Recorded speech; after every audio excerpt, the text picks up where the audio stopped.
Iya, tadi loading ya.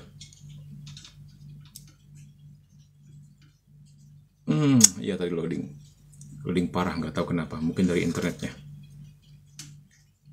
Loading, sorry. Untung kita pakai ini, pakai settingan event, sehingga Mimin tinggal kembali lagi ke settingan event, tinggal kalau mau diputus ya end, bisa masuk lagi ke settingan event, sehingga maksudnya nggak perlu di log out dulu dari live.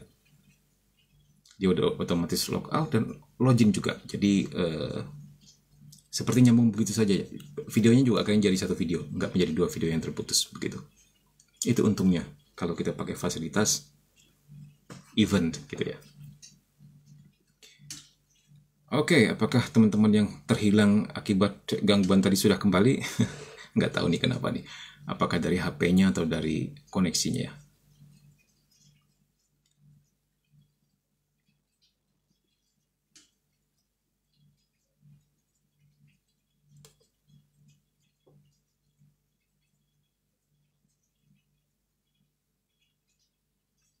Oke teman-teman, selamat datang kembali. Sorry tadi gangguan.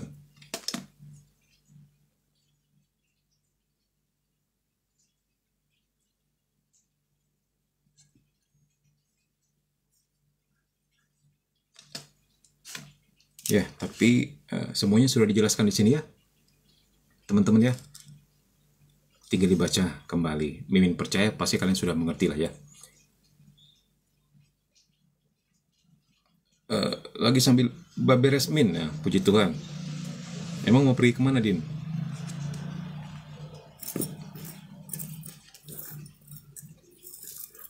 Apakah mau pergi ke Bali mengunjungi Heyo? Kita pasang ini ya. Tadi lupa pasang.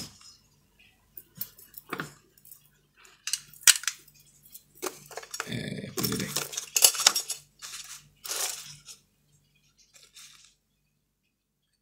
Oke, baik, kita lanjutkan ya.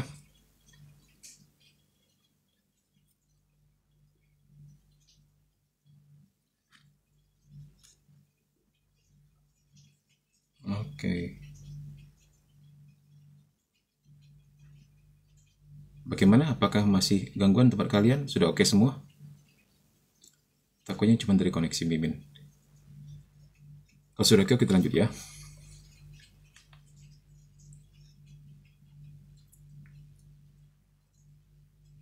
Amin, ke Bali. Ya, kalau ke Bali bisa hubungi Andre ya. Oke, kita lanjutkan. Pembaptisan dalam tata keselamatan. Nah, di sini kita akan melihat sebenarnya yang namanya pembaptisan itu sudah dirumuskan Tuhan, ya sudah dipersiapkan Tuhan sejak zaman Perjanjian Lama. Itu sudah ada pratandanya. Nah, nanti kita akan dalami apa yang dimaksud dan menghubungkannya dengan Perjanjian Baru. Kita lihat di sini 12:17. Waktu pemberkatan air pembaptisan, yaitu dalam liturgi malam Paskah ya. Bisa juga pada malam Natal ya. Gereja memperingati secara meriah peristiwa besar dalam sejarah keselamatan yang sudah menunjuk kepada misteri pembaptisan. Nah, kita diajak flashback ke belakang, ke zaman kisah kejadian, keluaran, imamat, bilangan, ulangan. Kita kalau kalian perhatikan dengan baik Madah Paskah ya, ini paling senang termenung, tertegun setiap pembacaan Madah Paskah.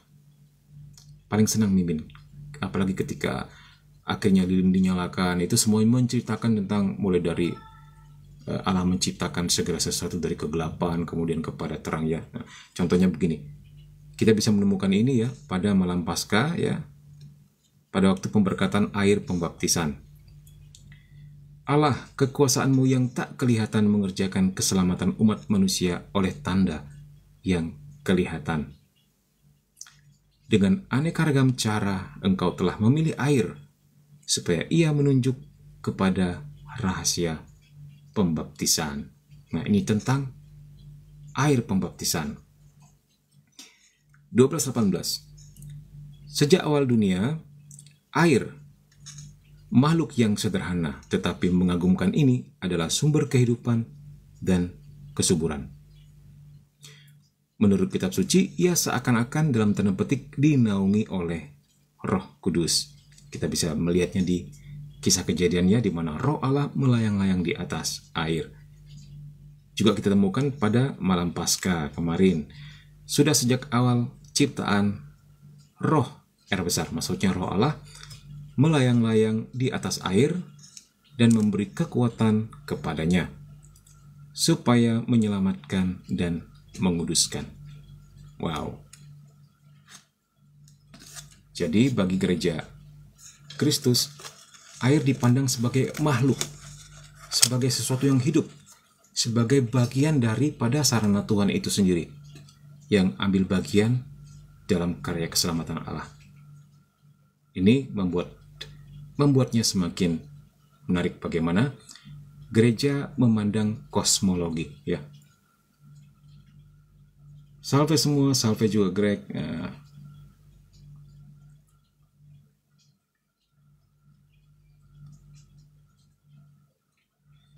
Nah, nanti kalau ke Sarawak boleh menghubungi Greg ya. Oke. Kita lanjutkan poin 12-19. Gereja memandang bahtera Nabi Nuh sebagai pratanda keselamatan oleh pembaptisan. Aduh, Mimin lupa ngambil minuman sebentar ya.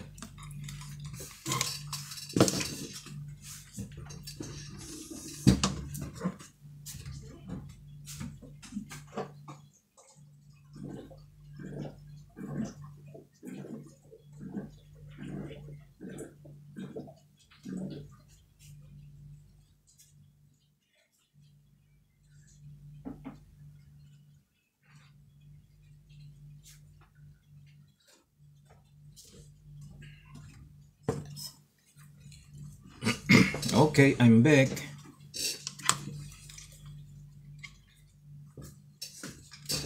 Okay. Ya, malam ini kita berbicara tentang 7 sakramen ya, Greg. Nah, sekarang kita masuk kepada sakramen baptis. Nah, untuk yang ketinggalan nanti bisa lihat di YouTube-nya. Gereja memandang bahtera Nuh sebagai pratanda keselamatan oleh pembaptisan. Nah, ini menarik bagaimana gereja mengalegorikan atau memandang perjanjian lama dalam terang perjanjian baru. Di dalam bahtera Nuh hanya sedikit, yaitu 8 orang yang diselamatkan oleh air bah tersebut. 1 Petrus 3:20. Siapa saja mereka itu, 8 orang itu? Ada yang tahu?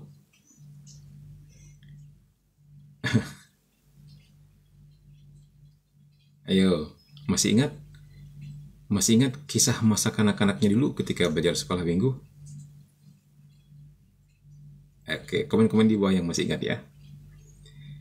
Malahan air bah adalah tanda pembaptisan. Karena air membawa keruntuhan bagi dosa dan satu awal baru untuk kehidupan kudus. Nah, kita bisa menemukannya pada malam Paskah. Pada waktu pemberkatan air pembaptisan, ini dikisahkan ketika Romo yang memberkati air, ini semua dikisahkan kembali ya. Iya, keluarga Nuh, betul. Ada lagunya. Nabi Nuh dan istrinya, 3 orang anaknya, 3 orang mantunya masuk dalam bahtera. Terus apalagi? Ada yang ingat lagu ini? Hujan lebat turunlah, hujan lebat turunlah, hujan lebat turunlah, 8 orang selamat. Nah nih, jadi lagu-lagu seperti ini membantu kita sebenarnya ya, untuk mengingat kitab suci, untuk bisa flashback ke belakang, untuk mengenang kembali perjuangan heroik orang-orang kudus Allah, juga membawa kita sebenarnya lebih bisa mengaplikasikan firman tersebut dalam kehidupan kita sehari-hari. Oh, lagu itu memang luar biasa ya, ada kuasa di dalam pujian. Ini salah satunya lagu-lagu seperti ini. Jangan heran kalau kadang-kadang Mimin nyanyi Mimin juga seorang musisi ya, tetapi juga sangat dibantu dengan musik untuk mengingat segala firman, segala kisah-kisah masa lalu. Itu seakan-akan berbicara kepada kita dengan begitu hidupnya bagi Mimin begitu. Kita geser lagi.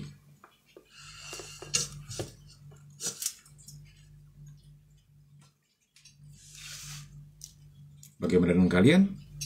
Apakah musik juga membantu kalian untuk bisa lebih mesra, intim dengan Tuhan?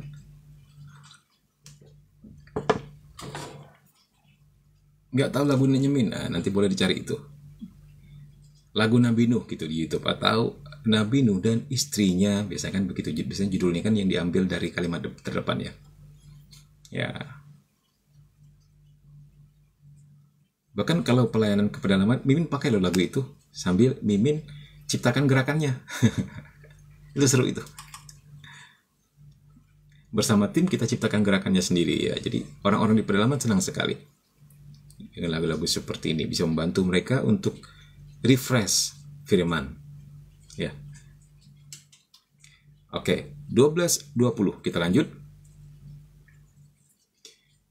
Air dari mata air adalah lambang kehidupan, ya. Air laut lambang kematian. Nah, ini dia. Ternyata ada tipologi ini dalam Alkitab ya. Air yang dari mata air itu tentu melambangkan kehidupan, sementara air laut itu lambang kematian. Ini bisa kita temukan. Bahkan kalau dalam doa kerahiman ilahi, Yesus adalah apa? Mata air atau sumber mata air, sumber segala rahmat. Nah, sementara Mimin pernah ketemu nih air laut sebagai lambang kematian. Jadi laut itu menjadi sumber pembuangan. Kalau di Perjanjian Lama, misalnya ada lagu seperti ini. Mungkin tahu, Yesus angkat dosaku dan buang ke dalam laut. Buang ke dalam laut. Buang ke dalam laut. Terus, Yesus angkat dosaku dan buang ke dalam laut. Takkan ia ingat kembali. Nah, jadi air laut ini dilambangkan sebagai tempat pembuangan. Pembuangan segala macam dosa, lambang kematian. Nah, tuh lihat bagaimana lagu itu membantu kita untuk bisa mengaplikasikan pewartaannya menjadi lebih hidup lagi.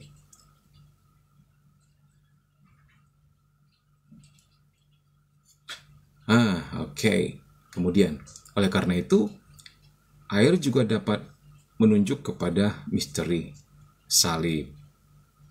Atas dasar lambang ini, lalu pembaptisan merupakan satu keikutsertaan di dalam kematian Kristus. Ya, jadi terutama ketika Yesus ditombak oleh serdadu itu ya, ketika dari dadanya keluar atau dari lambungnya keluar darah dan air, itu menunjuk kepada misteri salib, misteri kerahiman Allah. Nanti akan diterangkan lebih lanjut di poin berikutnya. 12:21. Nah, kita juga bisa melihat peristiwa penyeberangan ke Laut Merah, dan bahkan di sini dikatakan yang terutama.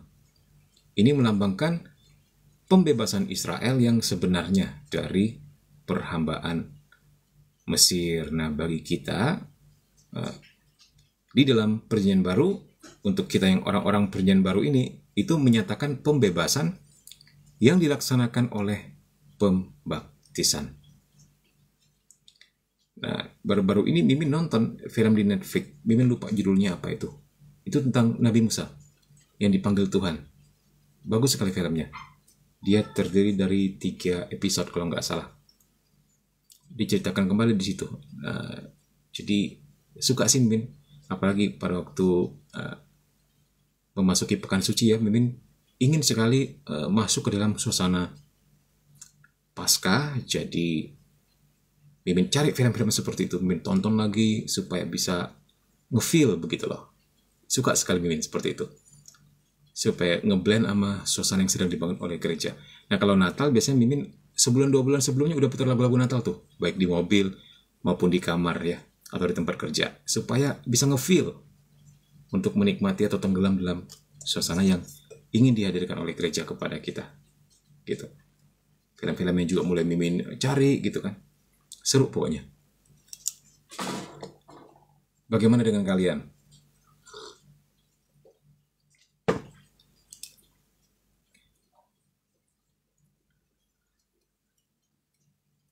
Nah, kita lihat di sini ketika anak-anak Abraham ya setelah dibebaskan dari perhambaan Firaun melewati Laut Merah dengan kaki kering, mereka adalah pratanda bagi umat beriman yang oleh pembaptisan dibebaskan dari perhambaan yang jahat. Nah, ini kita bisa temuin di Mada Paskah ya, pemberkatan air pembaptisan. Jadi kalau kita lihat film itu ya, ketika ceguan. Nah, ketika Musa membelah Laut Merah dengan tongkatnya, jadi posisi mereka sudah sangat tersulut ya, di depan laut sementara di belakang pasukan Firaun. Ketika Tuhan buka jalan lewat laut, itu adalah sesuatu yang ajaib. Padahal sebenarnya ada jalan lain, tapi harus melewati suku-suku Amalek yang adalah musuh bangsa Israel, dan tentu sangat berbahaya kalau mereka ambil jalan pintas lewat situ. Nah, ketika Tuhan dengan tiang awannya menunjukkan jalan ke situ, si Harun protes kepada Musa, "Musa, aku mengenal daerah ini. Itu menuju ke laut, nggak mungkin kita bisa lewat situ. Yang paling dekat adalah jalan pintas ini, melewati suku-suku Amalek. Tapi Tuhan menyuruh ke arah situ. Bagaimana mungkin? Nggak mungkin kita bisa nyebrangnya," katanya begitu. Jadi terjadi perdebatan antara Harun dan Musa. Ya tentu Harun ini, abangnya Musa ini, lebih tahu daerah sekitar. Ya, karena dia orang Israel asli yang memang dibesarkan sebagai budak oleh orang Mesir. Sementara Musa sejak kecilnya dibesarkan oleh putri daripada Raja Firaun ya. Jadi dia nggak pernah keluar-keluar tuh, memang pangeran. Menikmati seluruh kekayaan istana. Tentu dia juga nggak begitu sering keluar atau jalan-jalan, nggak begitu mengenal medan. Nah, tapi dia hanya ikutin apa yang menjadi arahan Tuhan lewat tiang awan tersebut. Nah, ketika Tuhan perintahkan, "Angkat tongkatmu," dia angkat tongkatnya, air menjadi terbelah dan mereka kabur, cepat-cepat lari ya. Dikatakan di sini apa? Dengan kaki kering. Nah, jadi ini juga lambang, sebenarnya lambang pembaptisan ketika mereka dalam tanda petik menyeberang daripada manusia lama kepada manusia baru. Ini sebuah lambang bagi kita. Dan ketika mereka tinggalkan laut yang terbelah itu dengan pasukan Firaun yang masih mengejar di belakangnya, Tuhan menutup itu kembali, habis semua masa lalu itu, semua dosa-dosa itu tenggelam ke dalam laut. Ini gambaran yang sangat menarik. Bahkan dikatakan yang terutama. Begitu. Ya. Akhirnya 12:22. Akhirnya pratanda pembaptisan juga adalah penyeberangan Sungai Yordan. Nah, ini. Siapa yang sudah pernah ke Sungai Yordan? Puji Tuhan, Mimin 2014 pernah ke sana dan waktu itu memang Mimin nggak tertarik dengan baunya. Bau kotoran kuda. Dekat situ banyak orang menambatkan kuda, begitu kan, jadi mungkin kurang dijaga atau bagaimana. Tapi ada yang dibaptis juga di situ, terutama dari gereja-gereja non Katolik ya. Banyak tuh rombongan dari negara mana dibaptis di situ. Mimin sempat fotoin sih. Menarik juga melihat mereka. Luar biasa, antusiasnya yang luar biasa. Ya, semoga tetap dibuka ya Holy Land ya, atau Tanah Suci ketika ada perang ini nih, Israel dengan Hamas. Semoga aman-aman saja. Menurut Mimin sih aman sih, karena tempatnya jauh sekali dari Yerusalem dan sekitarnya, dari situ-situ suci. Itu jalur Gaza. Itu jauh banget. Bayangkan seperti kita sedang live ini di Jakarta misalnya, tapi kejadiannya di Irian, begitu loh ya. Sementara keluar dunia internasional taunya Indonesia lagi kacau kan, begitu ya, gitulah.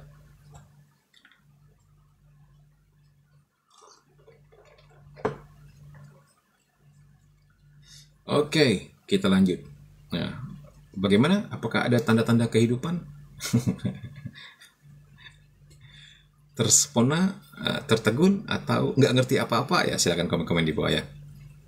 Jangan lupa like, share, komen, dan ya bikin Mimin penuh semangat. Kasih gift yang banyak. Oke, baik teman-teman, kita lanjutkan. Dikatakan di sini ya, penyeberangan Sungai Yordan yang olehnya umat Allah menerima hadiah tanah yang dijanjikan kepada keturunan Abraham. Itu satu pratanda kehidupan abadi. Janji akan warisan yang membahagiakan ini terpenuhi dalam perjanjian baru ya. Nah, sebenarnya mereka sudah di zamannya Musa itu mereka justru terbuang dari tanah perjanjian ya. Sebenarnya mereka sudah sempat sampai di sana, kemudian terbuang, ya, kemudian mereka menjadi budak di Mesir selama 400 tahun. Nah, 400 tahun bayangkan, tidak ada nabi di antara orang Israel. Kamu bisa bayangin? Ketika Musa muncul dan membawa pesan ini sebagai duta Tuhan, sebagai nabi, orang-orang sebenarnya sudah pada jenuh, udah muak, udah bosan, udah menerima nasib mereka sebenarnya. Dan bagi mereka justru hal-hal yang menimbulkan harapan itu sangat menakutkan. Karena kalau itu tidak tercapai semakin bikin double sakitnya, begitulah. Nah, ketika Musa pada waktu itu disuruh Tuhan untuk mewartakan kabar keselamatan ini, kabar pembebasan ini, sempat ditertawakan oleh orang-orang Israel atau orang-orang Ibrani, orang-orang Yahudi yang sudah terima nasib menjadi budak ya. Tidak mungkin katanya. Apalagi kamu itu kan sebenarnya pembunuh, itu kan dia kan lari karena dia membunuh salah satu pekerjanya daripada orang Mesir ini yang dilihatnya suka menyiksa orang-orang Yahudi ya ketika kerja paksa. Dibunuh oleh dia, kemudian si pamannya, paman dalam tanda petik ya, karena dia kan putranya daripada putrinya Firaun ya. Si paman ini yang kemudian menjadi raja berikutnya setelah Firaun mati ya.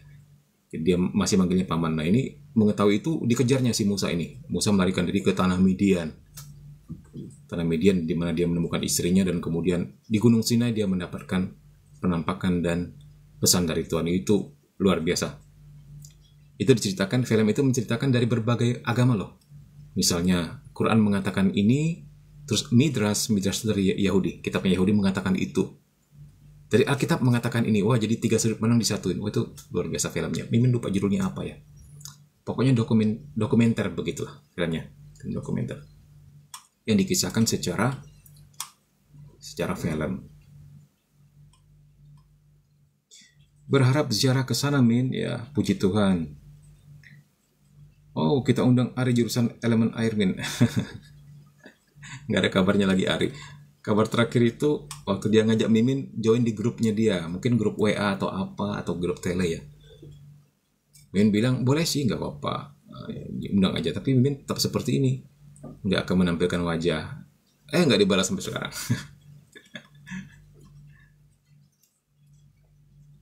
Oke, baik, sudah jam berapa ini? Aduh, masih ada setengah jam lagi ya.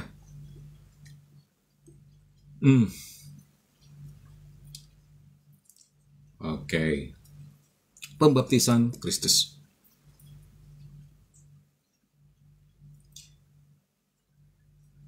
(12:23). Semua pratanda perjanjian lama mendapatkan penyempurnaannya di dalam Yesus Kristus.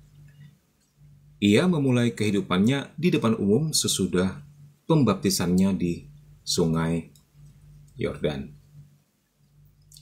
Setelah kebangkitannya, Yesus memberi perutusan kepada para rasul. Pergilah, jadikanlah semua bangsa muridku, dan baptislah mereka dalam nama Bapa dan Anak dan Roh Kudus, dan ajarlah mereka melakukan segala sesuatu yang telah kuperintahkan kepadamu. Matius 28, 19, 20. Nah, jadi pembaptisan Kristus ini ya, Yesus pun mengulangi. Nah, bukan mengulangi sih sebenarnya apa ya, menggenapkan pratanda-pratanda tersebut, menggunakan air juga gitu kan, turun ke Sungai Yordan dan sebagainya. Setelah itu dia memberikan perutusannya. 12:24 untuk menggenapkan seluruh kehendak Allah ya, seperti dikatakan di Matius 3:15, Tuhan kita Yesus Kristus telah menerima dengan sukarela pembaptisan oleh Yohanes yang ditentukan untuk para pendosa. Nah, Apa beda pembaptisan Yesus dengan pembaptisan kita? Bedanya, nah pasti sudah pada tahu nih, ya. Ya, pembaptisan kita adalah pembaptisan orang berdosa.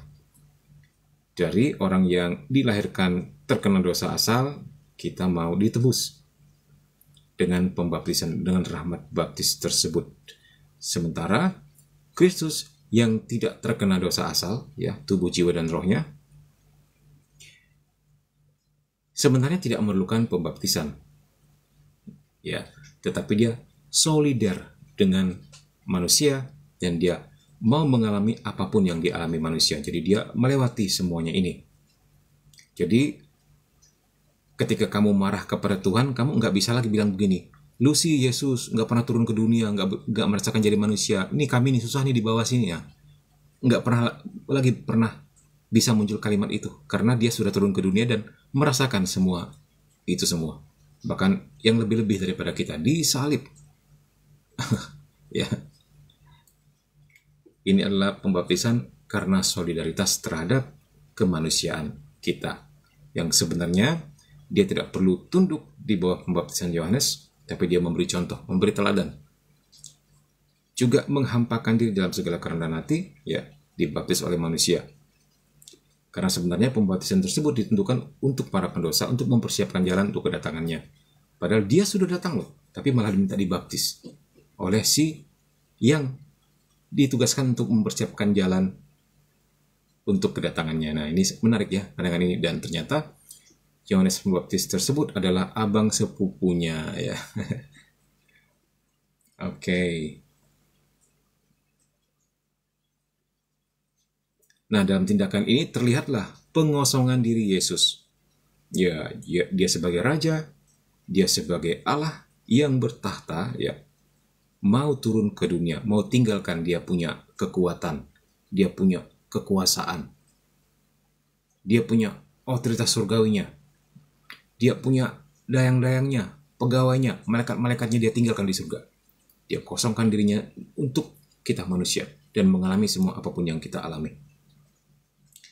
Roh yang melayang-layang di atas air pada penciptaan pertama turun ke atas Yesus Kristus untuk menunjukkan penciptaan baru.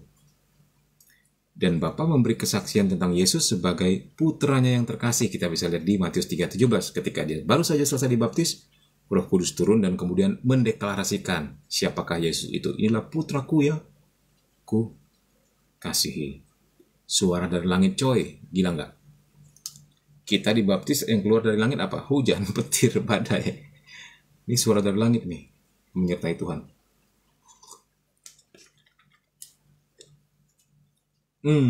Oke, baik. Gak ada yang nanya nih? Semuanya adem ayam aja? Oke, kita lanjut ya. 12:25.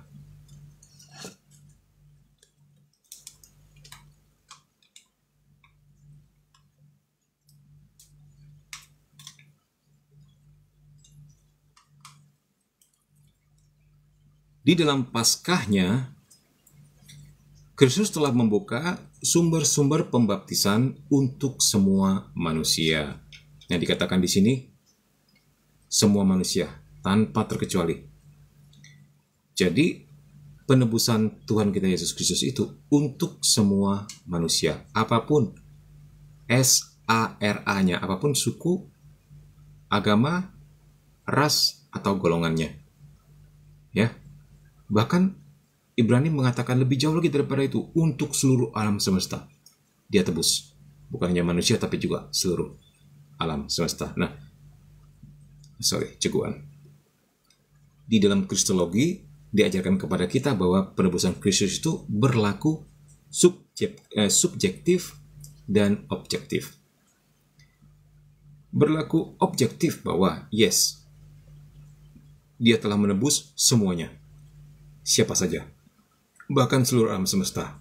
Nah, tetapi akan berlaku subjektif, dan tentu ini yang lebih baik.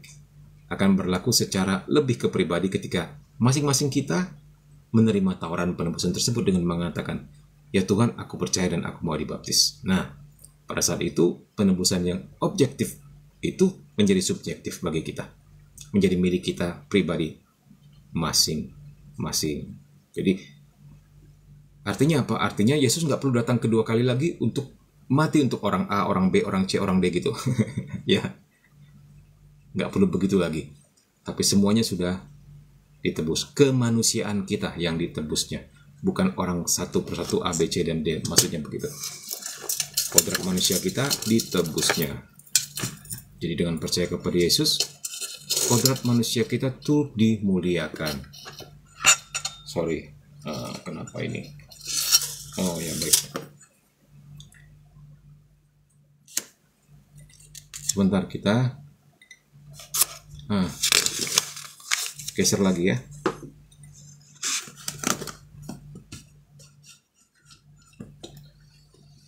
Ya.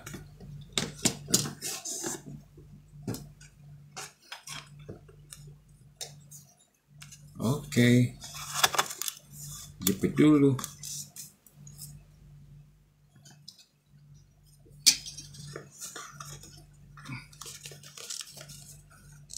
Oke, baik.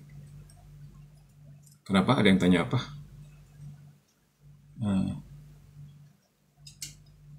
Mimin tahu nggak sih cinta daging dan cinta tulus?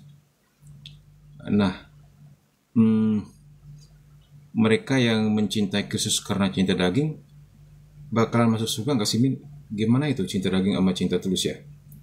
Maksudnya gimana? Emang ada begitu yang mencintai Kristus secara cinta daging atau cinta tulus? KGK itu apa sih, Min? KGK itu Katekismus Gereja Katolik. Ini nih, seperti yang di stiker ini. KGK, Katekismus Gereja Katolik. Begitu ya. Ya, Yesus yang tertikam merupakan gambaran asli pembaptisan dan ekaristi. Sakramen kehidupan baru. Ntar kita lihat. Ini katakan apa sih? Oh ya, ini cerita tentang Yesus berbicara mengenai kesengsaraannya yang akan ia alami di Yerusalem ya, sebagai satu pembaptisan yang dengannya ia harus dibaptiskan. Markus 10:38. Jadi maksudnya Yesus pun dibaptis juga bukan hanya dengan air, tapi juga dengan kesengsaraannya, dengan salibnya.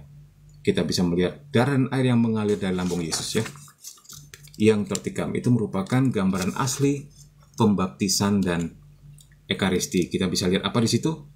Di dalam peristiwa ketika serdadu menombak lambung Yesus, keluarlah darah dan air ya. Air melambangkan pembersihan, penyucian atau pembaptisan. Darah melambangkan pengorbanan atau ekaristi. Nah, itu melahirkan kepada kita sakramen kehidupan baru.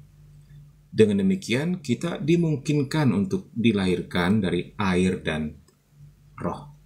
Ya. Supaya masuk ke dalam kerajaan Allah. Yohanes 3:5. Kita bisa melihat peneguhannya dari kalimat Santo Ambrosius ini ya. Lihatlah di mana engkau dibaptis. Dari mana pembaptisan datang? Kalau bukan dari salib Kristus, dari kematian Kristus. Di dalamnya terletak seluruh misteri. Ia telah menderita untuk engkau. Di dalam Dia engkau telah ditebus. Di dalam Dia engkau telah diselamatkan. Nah, Santo Ambrosius menyatakan seperti itu dalam SACR, Sakramen ya, salah satu bukunya atau salah satu dokumen gereja begitu.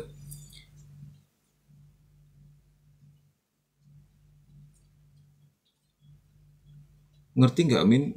11-12 dengan teologi kemakmuran dah. Maksudnya begitukah? Mencintai Kristus karena hal-hal, karena daging, itu maksudnya mencintai Kristus untuk berkat-berkatnya ya, begitu ya. Kalau mencintai dengan tulus artinya mencintai Tuhan karena Dia sendiri.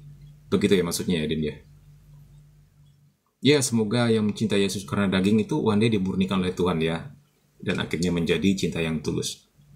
Yang penting nggak apa-apa lah. Mungkin jalan orang masih seperti itu, ada yang lewat cinta daging dulu untuk kemudian menjadi tulus, ada yang mungkin langsung ketika kenal Yesus langsung mencintai dengan tulus ya.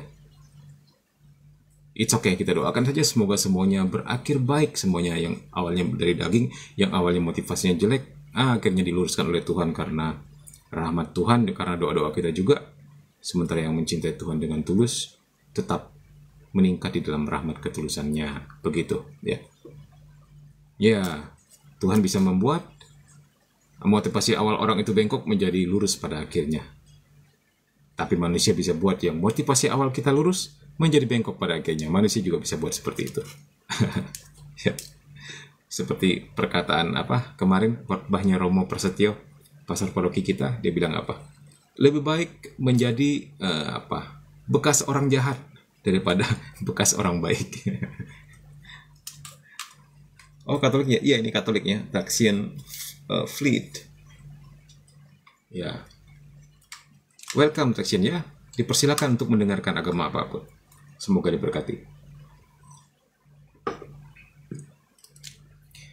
Oke, sekarang kita melihat pembaptisan di dalam gereja. Kita melihatnya di 12:26. Pada hari Pentakosta. Nah, kapan Pentakosta? Ada yang tahu? Pentakosta apa itu? Apalagi itu Min? Pentakosta itu Min? Hah? Bahasa apa pula itu Min? Ada yang bilangnya pante, ada yang bilang pente, terserahlah. Intinya Penta itu 50. Ya, intinya begitulah. 50 hari setelah Paskah. Nah, jadi Yesus naik ke surga dulu pada hari ke-40 ya. Ya, kalau nggak salah ya. Kalau salah betul ini ya. Setelah itu 10 hari kemudian atau pada hari ke-50 dia mencurahkan Roh Kudusnya kepada gereja ya. Jadi pada hari Pentakosta gereja sudah merayakan dan menerimakan pembaptisan kudus ya. Santo Petrus berkata kepada rakyat yang sangat terharu dengan khotbahnya, "Bertobatlah dan hendaklah kamu masing-masing memberi dirimu dibaptis dalam nama Yesus Kristus untuk pengampunan dosamu. Maka kamu akan menerima karunia Roh Kudus." Nah, Kisah 2:38 mengatakan syaratnya dibaptis dulu baru kita bisa menerima karunia Roh Kudus. Nah, tentu pembaptisannya harus dengan format yang benar dalam nama Bapa dan Putra dan Roh Kudus. Nah, nanti pun kita akan lihat di Kisah Para Rasul, ada orang yang dibaptis oleh murid-murid mereka, murid-murid para rasul, tapi nggak lengkap baptisannya. Baru aku membaptis engkau dalam nama Yesus, nggak ada Bapa dan Roh Kudusnya. Nah, untuk kemudian para rasul ini membaptis mereka secara ulang dengan format yang benar dalam nama Bapa, Putra dan Roh Kudus, baru rahmat-rahmat Roh Kudus masuk ke dalam umat-umat yang baru dibaptis ini. Ini kita bisa melihatnya di Kisah Para Rasul ya. Para rasul dan rekan kerjanya menawarkan pembaptisan kepada semua orang yang percaya kepada Yesus, baik itu orang Yahudi yang takut akan Allah dan juga orang kafir. Jadi pembaptisan ini berlaku untuk semua bangsa. Nah, sementara kita tahu dulu yang namanya Yudaisme pada waktu Perjanjian Lama, Allahnya orang Yahudi, Allahnya Abraham, Allahnya Ishak dan Yakub itu lebih eksklusif untuk orang Israel saja. Nah, ketika Yesus sudah bangkit dan kemudian mengundang semua orang untuk masuk menjadi anggota tubuhnya, ya. Pada saat itu gereja terjadilah yang namanya universalitas gereja untuk semua orang. Nah, kalau dalam bahasa kerennya Katolik.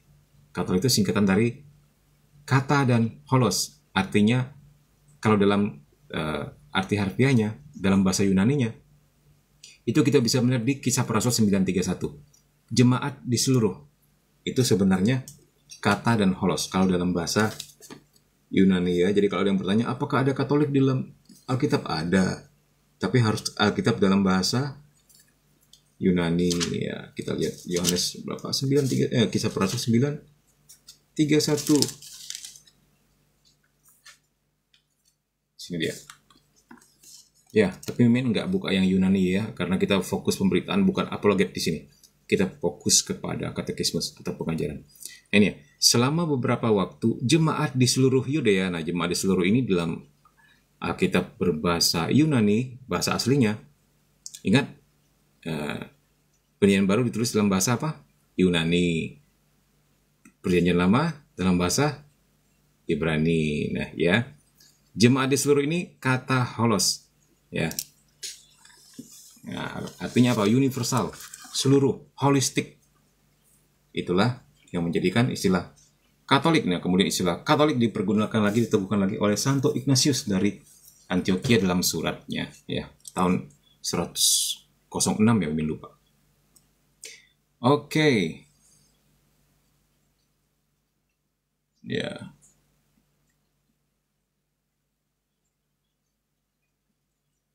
Ajaran Katolik dan Protestan itu sama nggak, Kak? Ya, ada samanya, ada bedanya ya. Ya, sebagai. Bedanya bagaimana, Kak? Nah, dengerin aja. Nanti semoga bisa menambah pengetahuan imanmu ya. Baik. Semoga diberkati juga. Nah, kemudian dikatakan di sini apa? Pembaptisan selalu dihubung-hubungkan dengan iman. Percayalah kepada Tuhan Yesus Kristus dan engkau akan selamat. Engkau dan seisi rumahmu.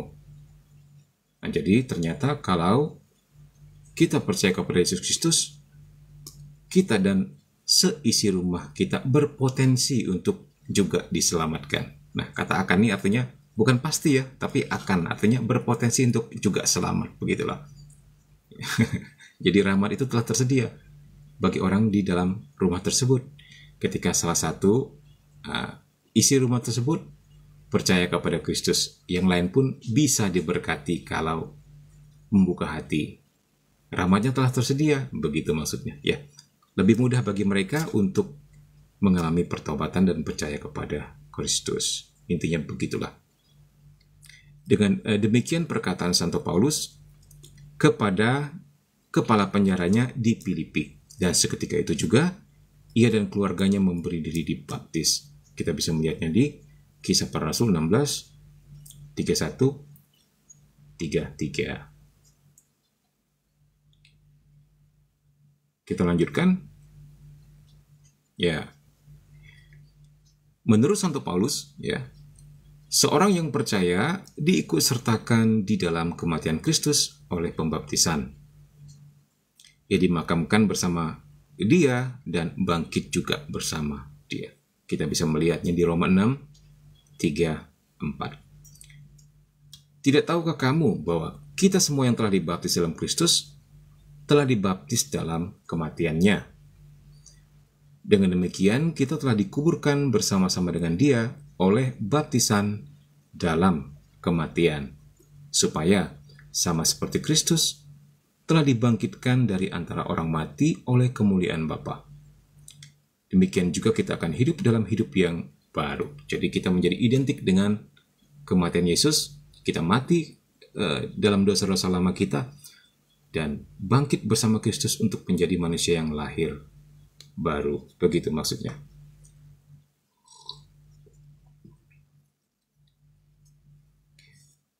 Umat beriman telah mengenakan Kristus sebagai busana. Kita bisa melihatnya di Galatia 3:27. Sebagai busana ini sebenarnya tambahan katekismus ya. Aslinya nggak ada ini. Umat beriman telah mengenakan Kristus dalam kurung sebagai busana. Ini mau menegaskan saja. Maksudnya bagaimana? Berkat Roh Kudus, pembaptisan adalah permandian yang menyucikan, menguduskan, dan membenarkan. Jadi kita dalam tanda petik mengenakan Kristus. Begitu. Oke. 12:28.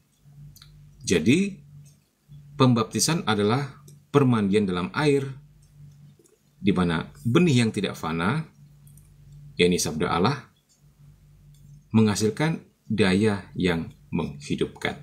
Nah, jadi kita berasal dari benih surgawi atau benih yang tidak fana. Ingat, kita bukan orang-orang yang berasal dari dunia ini, kisah.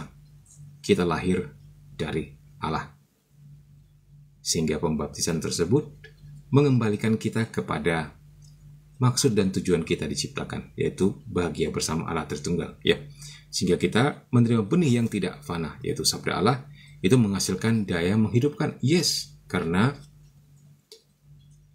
jiwa kita kembali kepada visi dan misinya sebagai pemuji dan penyembah Tuhan di surga. Itu sungguh-sungguh menghidupkan, menghasilkan daya menghidupkan. Jadi, firman Allah menghasilkan daya menghidupkan. Santo Agustinus mengatakan tentang pembaptisan. Nah, ini yang menarik. Ini hendaknya menjadi perhatian kita semua. Apa maksudnya? Begini, Santo Agustinus mengatakan tentang pembaptisan.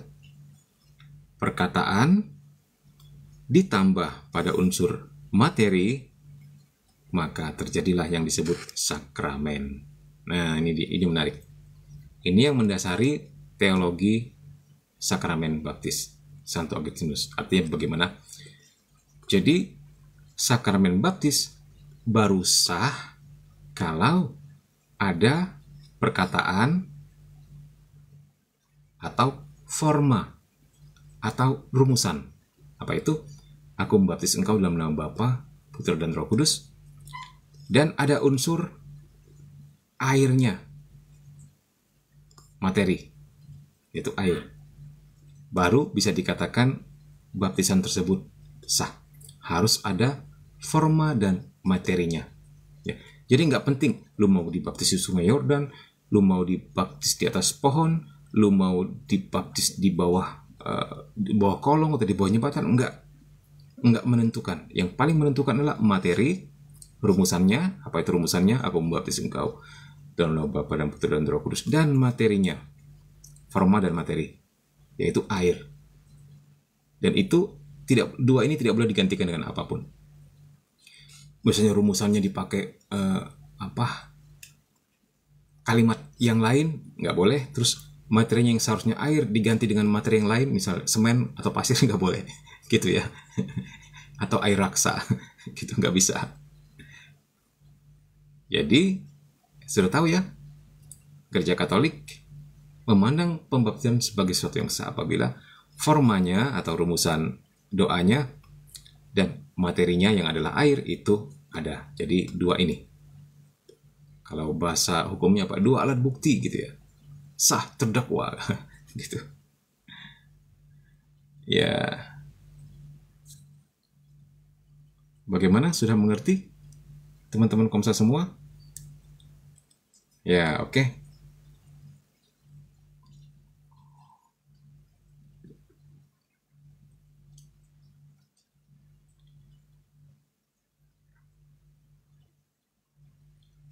Tapi nasib mereka yang memang memutuskan masuk neraka itu, apakah Tuhan tidak peduli lagi? Kan pada akhirnya nggak semuanya mau masuk surga. Maunya masuk surga versi mereka, bukan versi Kristus. Ngerti nggak, Min? Saya ragu ketikannya gimana. Maksudnya gimana? Sebenarnya bukan Tuhan tidak peduli ya. Tuhan sungguh menghormati pilihan dan kehendak bebas manusia. Apakah dia memilih masuk surga? Oh, Tuhan sangat senang sekali dan Tuhan hormati. Ya. Apakah dia memilih menolak Tuhan? Tuhan juga menghormati. Nggak pernah memaksa. Bukan karena Tuhan nggak peduli, justru karena Tuhan menghormati kehendak bebas tersebut, dia peduli. Ya, dia peduli.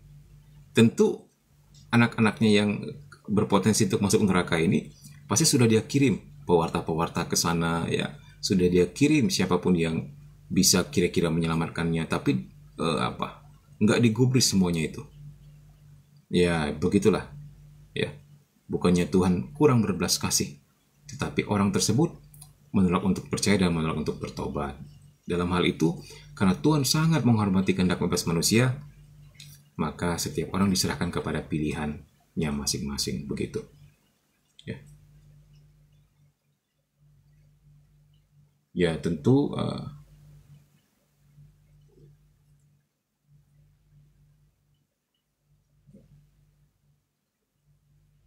khawatir banyak nyinggung orang, kan di sini yang nonton nggak hanya orang-orang Katolik saja. Nggak apa-apa, mau ngomong apa ya? Nih, sudah terakhir, kita selesai di sini.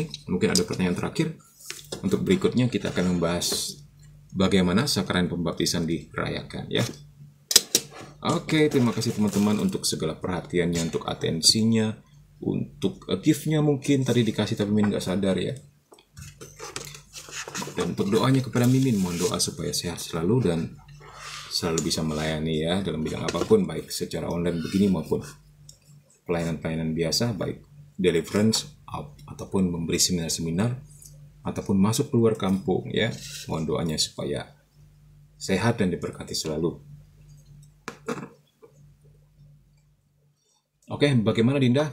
Pertanyaan terakhir. Terima kasih, iya. Terima kasih sama-sama ya. God bless semuanya.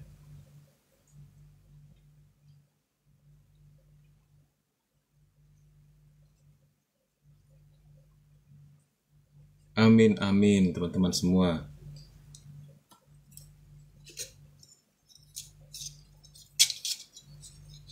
Ini bukunya, sudah bulukan bukunya. Karena sering dibaca. Karena Mimin suka terpesona aja dibaca terus, baca terus. Nah, tapi kalau kalian beli yang baru mungkin ada sampulnya berwarna biru ya. Oh, sudah jelas ya Dinda ya. Oke, sama-sama. Makasih semuanya. Salve, salve. God bless you all. See you hari malam Jumat pada demonologi ya. God bless you. Sehat semua. Kita doa dulu dalam nama Bapa dan Putra dan Roh Kudus. Amin. Bapa Surgawi, terima kasih untuk rahmat yang Kau berikan kepada kami, di mana kami telah memenuhi undangan-Mu untuk mendengarkan pemberitaan firman, mendengarkan, menguap, mendalami, dan memperkaya diri kami dengan kekayaan daripada Katekismus Gereja Katolik. Berkati kami semua Tuhan, dengan pikiran, hati, dan jiwa yang terbuka selalu untuk sabdamu, untuk sentuhanmu, untuk zamanmu, sehingga Engkau dapat bekerja lebih lagi dalam kehidupan kami. Untuk kami yang sedang sakit, Tuhan sembuhkan. Untuk kami yang sedang bergumul dengan hidup kami, dengan ekonomi kami, dengan apapun itu yang membuat kami seringkali ciut dan mau putus harapan, Tuhan bantu dengan segala rahmat dan berikan solusi. Untuk mereka yang terikat dengan kuasa kegelapan, Tuhan Yesus lepaskan. Kami juga memberdoa Tuhan untuk mereka yang sedang menderita akibat perang, menjadi korban peperangan, mereka yang meninggal ataupun yang menjadi tawanan. Tuhan bantu, Tuhan berikan rahmat, dan biarlah hati-hati yang sedang bertikai, Tuhan hembuskan Roh Kudus untuk mendinginkan hati dan kepala mereka sehingga menjadi damai. Berkaryalah Tuhan, merajalah di hati setiap umat manusia, berhembuslah Roh Kudus-Mu kepada kami semua, maka Kau akan jadikan baru seluruh muka bumi. Dan kami menantikan kedatangan Roh Kudus yang telah Kau janjikan itu 50 hari ke depan. Biarlah kuasa Roh Kudus nanti, biarlah kami sungguh-sungguh dipersiapkan untuk itu dan menerima sekian banyak karunia-Mu. Bunda Maria, doakan kami, para malaikat dan orang kudus, berjaga-jaga bersama kami. Kemuliaan kepada Bapa dan Putra dan Roh Kudus, seperti pada permulaan, sekarang, selalu, dan sepanjang segala abad. Amin. Dan Bapa dan Putra dan Roh Kudus. Amin. See you.